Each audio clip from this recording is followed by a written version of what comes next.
Hey guys, it's Karina, and I'm back with another book review on Mercy, the fourth book in the Salacious Players Club by Sara Cate.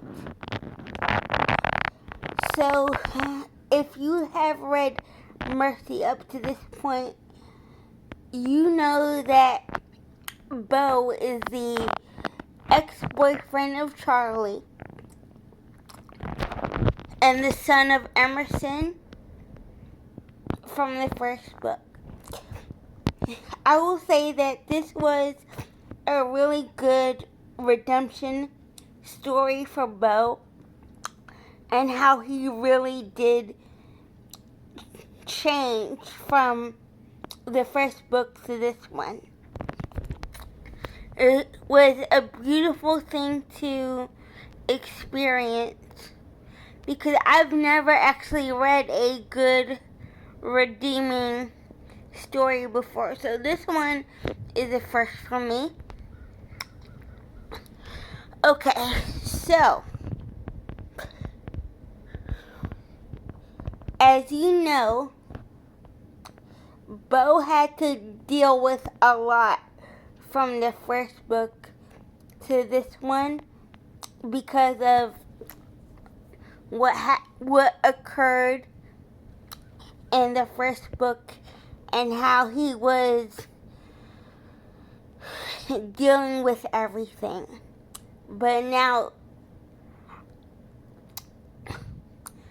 some new things happen in this book.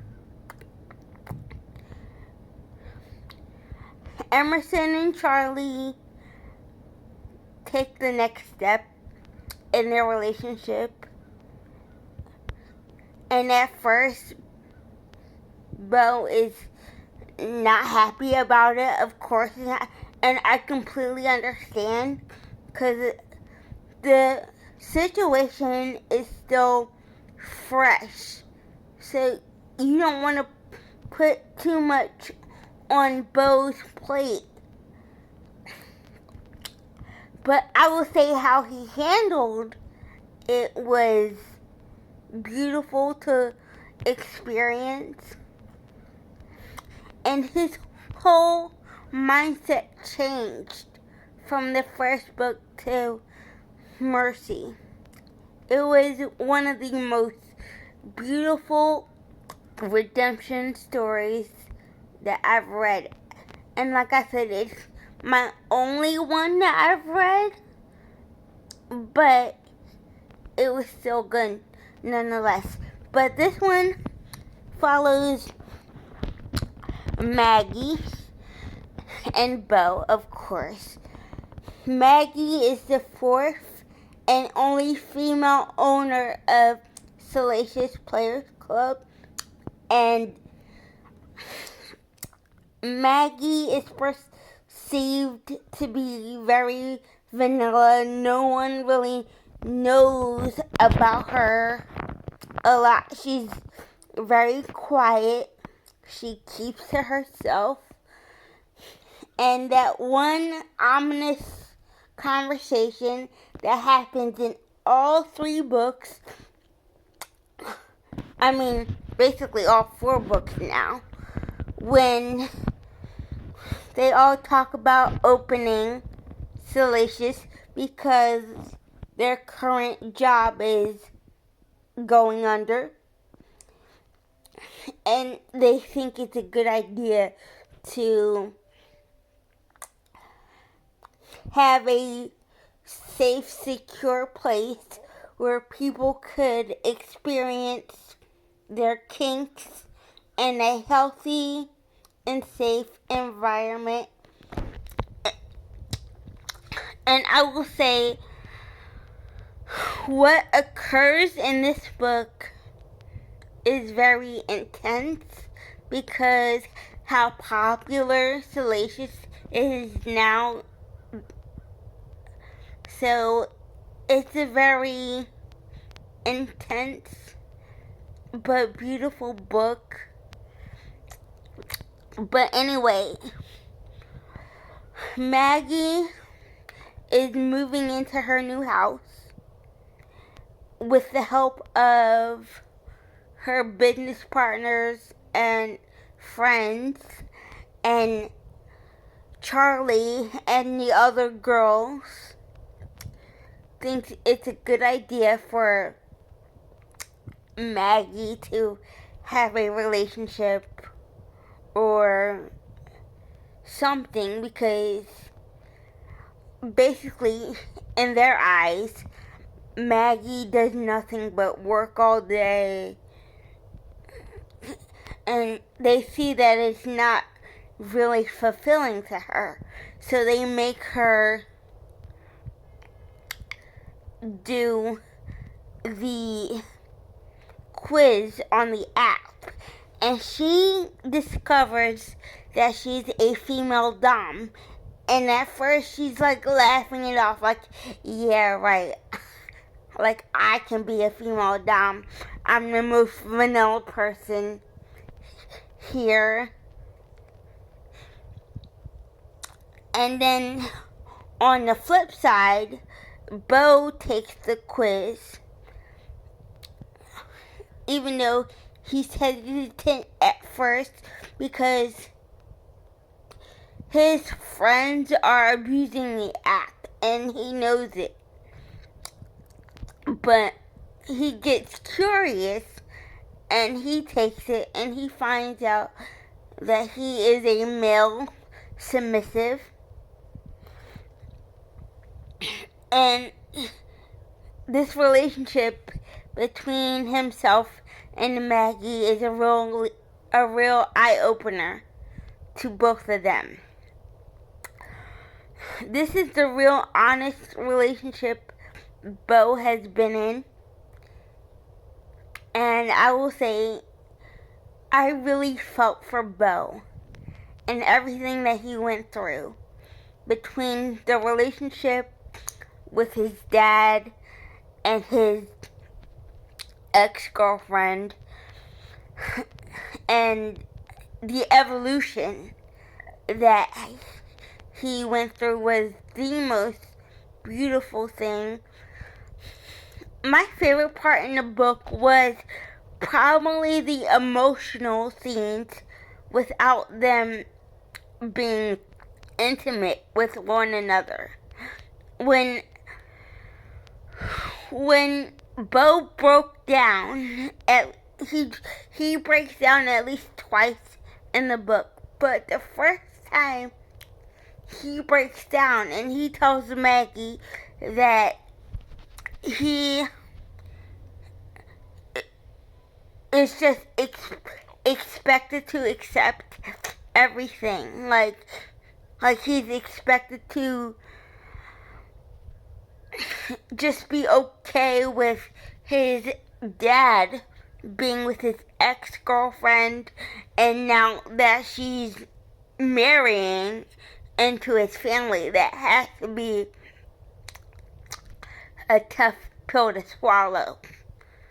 Because I can't imagine my ex being my step dad in any way. That's just weird. And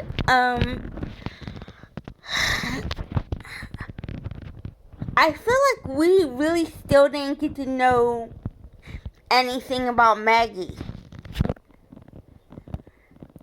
Like, we knew a lot about Beau from the first book and the progression that he's made throughout this book, and how he learns to be in a truly committed relationship, how to let someone in, and how to ask for forgiveness and all that good stuff. But I feel like we still didn't get to know Maggie. Like, it was so confusing. Like, we didn't get to know what makes her tick, what makes her her. All that we knew is she's a workaholic like Emerson, that she fell in love with Beau, that she's very self-conscious about herself, as most women are. But overall, I really did enjoy this book a lot. And I intend to read it once again. I will say that the one thing that I didn't quite like was when the engagement stuff and bridal stuff happened between, all these celebrations leading up to the wedding. I'm like, Beau didn't really need to be there. Because in my mind, Emerson and Charlie were rubbing in Beau's face repeatedly that Emerson got his ex-girlfriend. Whether Beau and Charlie ended on good terms or not, I thought that was very disrespectful on Beau's behalf, because I wouldn't want that if I was in Beau's situation. I wouldn't mind being at the wedding, but to have me at the bridal shower, at the engagement party, I thought that was very awkward for everyone. So, and I found it hilarious when Maggie was concerned about her age and Beau's age. Like, Maggie's 34, not like 60 or 70 years old with gray hair and a walker. I just felt that to be hilarious. And I did feel like Maggie came into her true self a little too late. But I did appreciate that there was no third act breakup. So my rating for this book is 4.5 stars. And I really can't wait, because we found out that this isn't exactly the last book in the Salacious Players Club. My suspicion that the next book is going to be about possibly Madame Kink herself, or perhaps Sophie, my bad. But, yeah, I will see you guys in the next video, and I promise that you guys won't have to wait too long for the next video. See you later, bye!